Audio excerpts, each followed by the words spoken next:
Is it a pirate theme game? Yes. Is it a Ameritrash pirate team game? No. This is a Euro game with pirate theme. Fortunes of Scoundrel Bay. From Chili Fox Game, this is going to be one of SN 2025 releases. And hi, I'm Tarrant. And Stella here from Meeple University. Today in this video, we are going to review. We're going to give you an overview first, and then what we think of the game. So, Chili Fox Games has been one of our favorite publishers. We always get their games from SN Spiel, and this year, this is their big releases. Last year, they have things like Come Together, Saltfjord, and Footprints. Yes, so this is their 2025 release. Let's get to it, Tarrant. So here we have Scoundrel Bay and all of the surrounds, and we're going to be sailing our pirate ships along this map. We're going to be encountering lots of enemies as we go along the way. These are very Euro-style enemies, as we'll see. And as we're going to be doing this, we'll be building up our pirate ships, recruiting new people to our crew. Sure, Tarrant. This looks like from Finland, and this person probably looks like from England. Euro-looking enemy. Indeed. And we're going to be stopping off at all the various ports along the way to take actions. This is a card-driven game, and on any turn you'll have 3 cards in your hand, and they're multi-use. Or they have multiple functions. So you'll play one of them to take one of 3 actions. And you can't take the same action on consecutive turns, so you track it like this, unless you spend one of these locks, which you get a couple of through the game. It's not easy to get. Yes. And then once your turn is done, you gain a new card from the display, which could be free. You could spend rum to get one that's come out earlier. Or you could even pick the color of your choice if you really need a certain color and pay 3 rum and just draw until you get one. Fundamentally, there's 3 things you can do. You can recruit and build up your ship. So when you play a card for recruiting, it goes below your board. It will give you some new pirate meeples. These are basically what you'll need to spend to take actions out in Scoundrel Bay. And it will increase a couple of your ship statistics, like guns and swords and cooking. Is this a cooking game? It has cooking in it. It is a feed your meeples game. That is something to watch for. You do need to try not to have to feed the meeples at the This wrong boo time. is not part of the review. It's just like my reaction for all the games that has feed your meeples game. Yes. So that's the first thing you could do. The second option is you could go sailing. So you would play the card here. The color doesn't matter. And then you can move up to 3 spaces along the river. Is it a river? Well, it looks like a river. See a river? A body of water. So it's like a river pirate. Excellent. Yes, river pirates. Then you gain a sailing reward, and these are better the slower you go. So if you move 3 spaces and really gun it along the river, you'll get kind of a feeble reward. But all the better stuff is up the other end, so you might try to get there first. Or you could go slowly and you get some really nice rewards off these cards. The third thing you could do is you could invade a nearby port. And I'm in the wrong space to give my example. I'll do that. So pretend this were in my hand. Sure. Let's slide to do it properly. You do only have 3 cards. I do only have 3 cards, yes. So to invade a port, and this is kind of where all the onboard stuff is going to happen, you can, from where you are, you can invade any adjacent regions that share the flag color of the card you played. You can place, combined between all those spots, up to as many pirates to invade as you have flags of that color. And then you take the action in wherever you choose at the strength of your total number of pirates there. And that has this interesting mechanism because you can visit the same place multiple times. You see there's 5 ways into this port. So later on I could come around here, invade with another one, and now my action is at a strength of 2. And you can even move, there's an action that even lets you move pirates around adjacent land masses. So that is the core thing you're trying to work out here on the map. But how about all these monsters? They look dangerous, especially this one. Look, a skeleton from Germany. I don't know, Australia, whatever. Oh, this is Eurogame. All right, Germany. Yes. They do look dangerous, and I forgot to mention. So when you are sailing, wherever you finish up, you have to fight the enemy that's present. And you check the bottom. There is a little bit of a random element here. There will be some amount of pistols that you need to defeat it, and some amount of shields you need to avoid getting hurt. And you add what's on the bottom of the standee to whatever you roll on the die. And if you want to know the stat, there's that table in that board, and it'll tell you the strength and the shield. Yes. So whether you win or not, it comes off the board. If you win, if you have enough pistols, then you get rewards, which gives you some reputation among the pirates and things like that. And if you don't have enough shields, then your ship takes damage, your pirates die. And then you lose like the game. that. No, And it's then not. It may lead No, towards... it's not. You lose points. And you lose points. money. And money is points in this game, and Yeah. so that may lead to defeat. But it's not actually that bad. There are ways to mitigate as well. Yes. So things you can do out here, you can spend treasure maps to dig up buried treasure. That's pretty good. They're quite valuable. They're first come, first served. But if you leave pirates on the beaches, then they die at the end of the game. thirst. So that's Just no good. in the beach, no Yep. water, no fresh water, and they Indeed. die. Very There's dangerous a lot place. of dying in this game already. Yep. You can visit the villages and you can plunder the villages of these crates. You can just crack those crates open and steal the stuff that's inside them. Sure. Or you can go to the ports and you can deliver them there. And that's one of the main actions in the ports. You can deliver crates and they will give you money. So that's, again, money is points. So that's a big way of getting points. Wow, a nice pirate. Never heard of that. Well, I think they stole it from here and then they're sending it. So they're actually just fencing the goods. Okay, that's actually makes sense. The ports also have majority points for being there, and you can trade food for extra resources and actions and things like that. And then there's all these various hideouts that you can fight your way into, and you score based on how many of your meeples end up in those hideouts and how widely spread they are across hideouts by the end of the game. There's a series of events that will resolve when these spaces get crossed, and you'll draw these event cards. Some of them just give everyone a bonus. Some of them have a bid, so you will bid money. Oops. You will bid money. Someone will gain the reward. Someone will potentially get a penalty for being the one who bid the least. And interestingly, the money goes up to Scoundrel Bay itself, and that can get redistributed in final scoring. So it has an interesting mechanism. It could be lucrative. I mean, the name of the game is Fortunes of Scoundrel Bay, so go figure. Yes. The game continues in that way until someone has reached the 5th line. You all take 2 more turns, and then you add up all your scores. So all the money you've collected, points for various majorities and being in hideouts and reputation and all sorts of things. It's a high-scoring game, multiple hundreds of dollars. I think you won our first game with about 330. So Just yeah, hardly lots of things to win do. from you. See, this is very much a Euro game.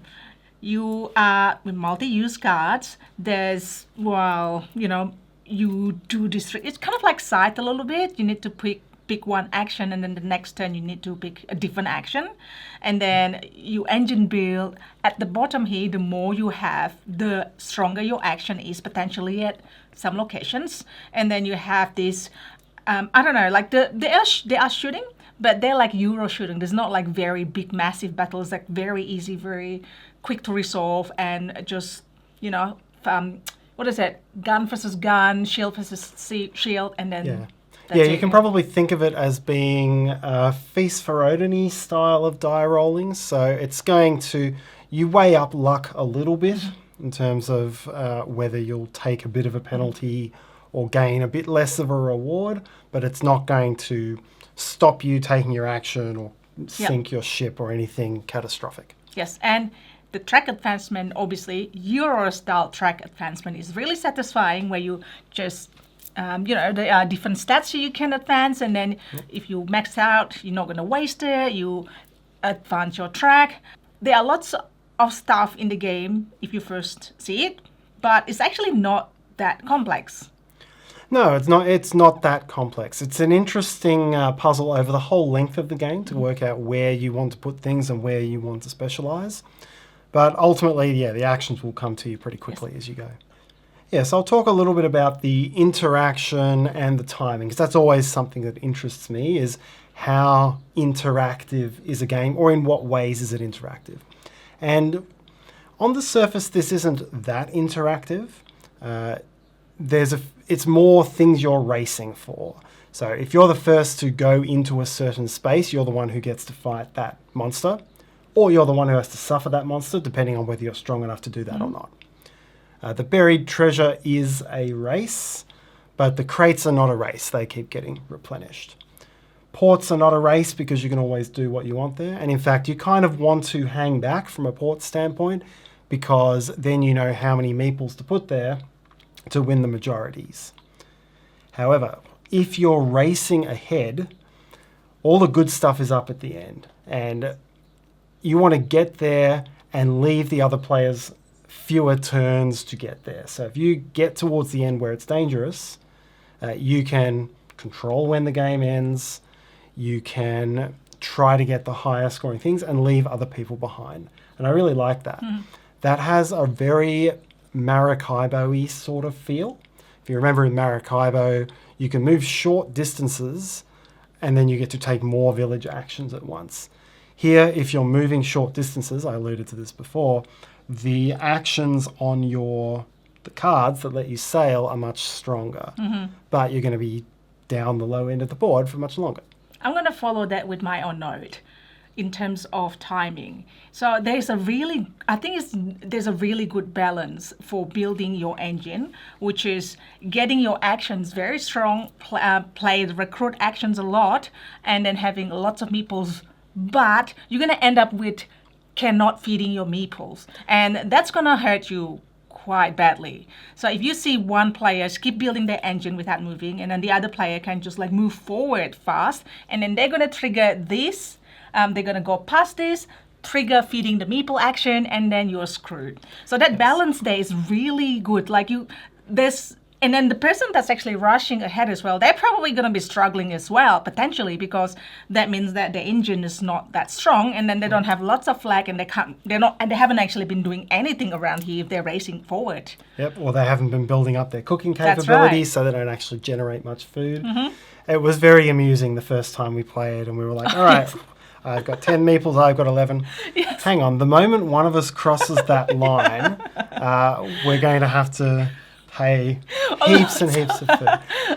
And then I was like, oh, Tarrant, let's just temporary cooperation. Let's just not cross that line. And you cross that line. I did wait until you yes, had okay. meeples.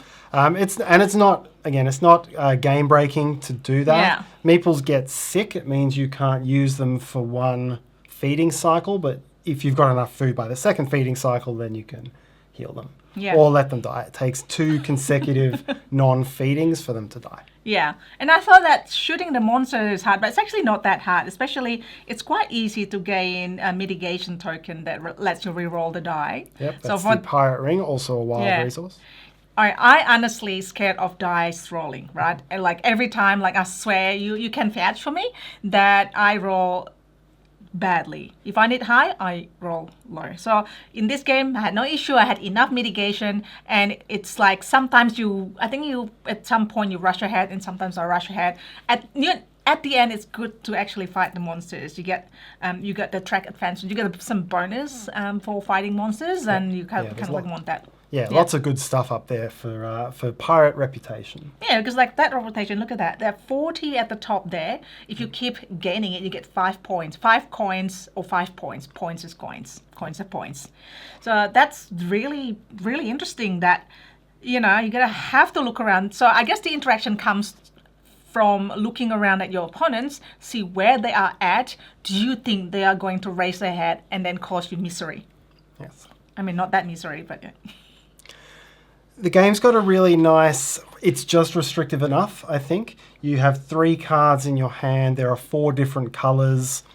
You can see where you want to go, and you sometimes have to spend more rum to snatch the cards that will let you go there, because it's the most restrictive part of the game, is that you can't invade unless you have the correct color. Yes, that's why there's this action, right? To pay 3 rums, and then you can look for the right color. Yes. Yes. And both of those things, it actually does take me a little bit back to Footprints. You can kind of see that this has the fingerprints of footprints of, the footprints of footprints. The footprints. It has the DNA of footprints of footprints. It has the DNA of Footprints in it, because that was a game where it was your own deck, but you had quite a bit of restriction on what you wanted to do. You had that choice to race ahead and get towards the end, or to hang back and block people off and complete objectives. And that was always Footprints it didn't feel like your typical Euro. It was a more like a racing game. Oh, not really a racing game. It was racing mixed with Euro, and it was sometimes difficult to fully place it, whereas this one very much is that DNA in a clear Euro. Yes. So don't get fooled by the appearance. This game is definitely 1000% Euro game. Yes. All right, with die rolling, whatever. With little bits of die, as I say, with Feast for Odin level of die rolling. Yeah. There really are important things up at the end. Yeah. And there's even one here. If you get to the end, you can cash in your leftover resources for 2 points per resource. It's this huge amount. Lots. You got 50 coins out of that one time. Yeah. But you've got to get all the way to the end, so 2 steps past the end game trigger space to actually get there. So if someone guns it and you're stuck back here, it's really hard. And you don't have enough unlock tokens to sail an extra time, that's just out of your grasp, and you've got to focus on points in other places. Totally. I do enjoy games that drive the end by other people's actions. That makes you always on the edge, okay, what's that person's going to do? I mean, to a certain degree, it's kind of like Great Western Trail, but it's not the same. But, if people keep going to the, station? Yeah. Depends which version you have. The station. I think all of them are called stations. Everyone's going to the station, and it's going to drive the game faster and quicker. And that's why you need to really, get ready for it. But if you are the one that drive the game quicker, are you ready? Do you think you're going to win? It's very interesting. It's really enjoyable to play it. I mean, pirate theme. Is it thematic, Tarrant? I think it's relatively thematic. Buried treasure, plundering. It has that pirate sort of feel.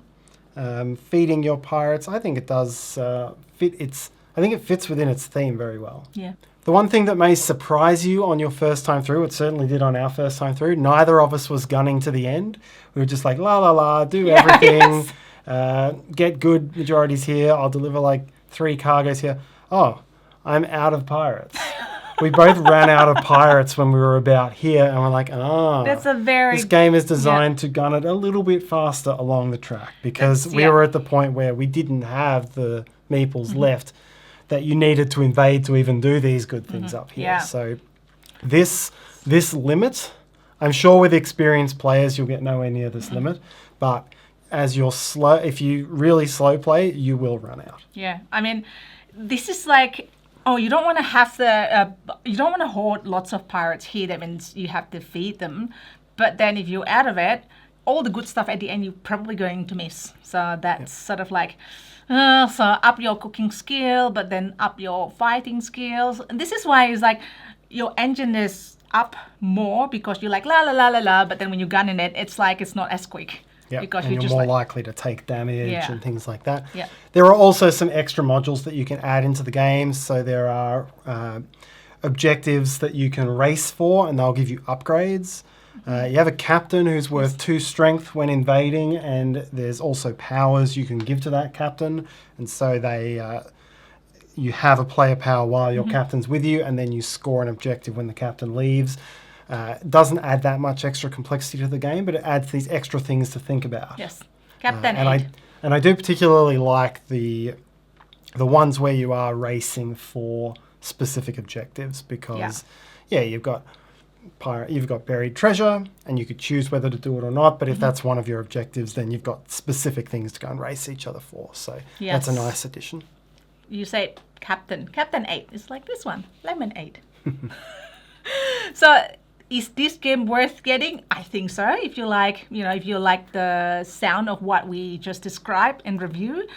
Once again, it is going to be available from Essenspiel 2025 if you are going there. Not sure when I am actually releasing this video, maybe during Essenspiel, maybe later. At the time, tomorrow, I'll be flying to Essenspiel, so we'll see how it goes. Hopefully you enjoyed it. What do you think? What's your favorite Euro pirate game? Is there such thing as pirate Euro game? Let us know in the comments. Well, thanks so much for watching. Pirates of Maracaibo.